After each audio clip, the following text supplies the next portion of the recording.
Hello guys, welcome to my channel. Meron tayong gagawin ngayon. Bluetooth speaker.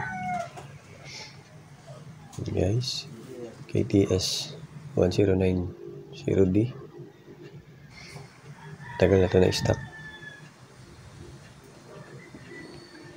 Ang sabi nung nagdala dito, yung charging niya, wala na. Yan guys. Subukan kong i-on. Natin ulit. Tapos on natin. Yan talaga wala na siya. Baka na-drain na yung battery niya. Yes, buksan na natin. 6 ng tornilyo niyan guys. Yes. Kailangan meron kayo mahabang Phillips screw kasi yung next lang. Hindi obra. Ito na yung laman niya. Hindi makita guys yung pasukan ng charger, natanggal na.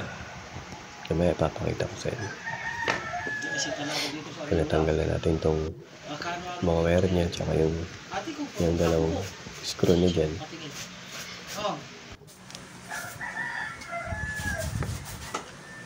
Gamit tayo ng maliit na screwdriver. Hindi kasi obra yung mahaba kanina. Masyado mataba yan. Yan ang tanggal natin. Yan, ginagamit yan sa mga maliliit.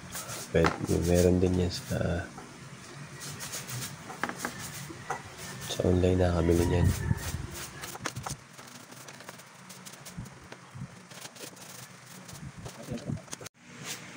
Ito na guys. Yan o dyan. Wala na yung charging port niya. Hindi na may charge. Pwede nyo gawin dyan guys. Palitan nyo ng charging port. Yan guys, pwede rin yung jumperan. Check muna natin yung battery. Kung wala na lang yung voltage. Yan, nasa 2 volts. Yan, magagamit natin pan-charge nyan guys. Yan, nag-cut tayo ng sa wire nya. Ito yung universal charger ng phone kasi yung battery na yan 3.7 para sa battery ng mga cellphone. Ay may indicator lights pa para malaman kung puno na yung battery. Yan, kinabitan natin yung mga wire. Yung black, negative, yung red, positive. Yan. Nakikita nyo guys, yung indicator lights, gumagana naman. Ito guys, yung pin niya.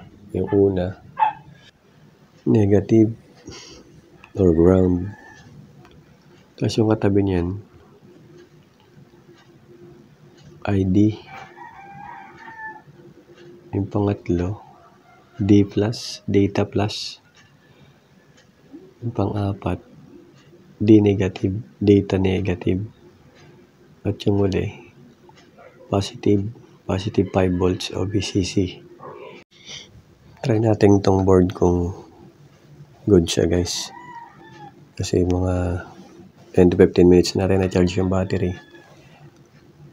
Try natin saksak yung battery dito sa my board.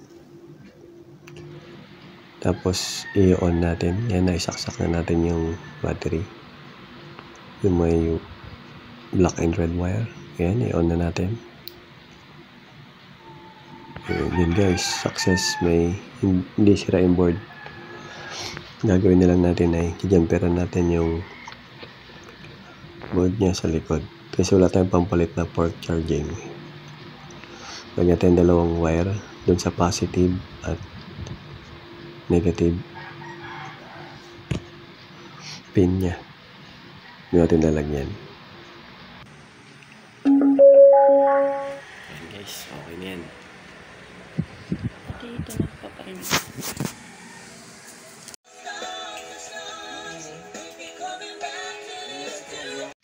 Yan guys, nakapitan na rin natin ang dalawang wire. Na-jumpera na natin yan. Doon sa sinasabi ko sa inyo kanina. Ituro ko naman sa inyo yung mga pin niya. Doon natin kinabit yung negative at positive. Yeah guys, thank you for watching.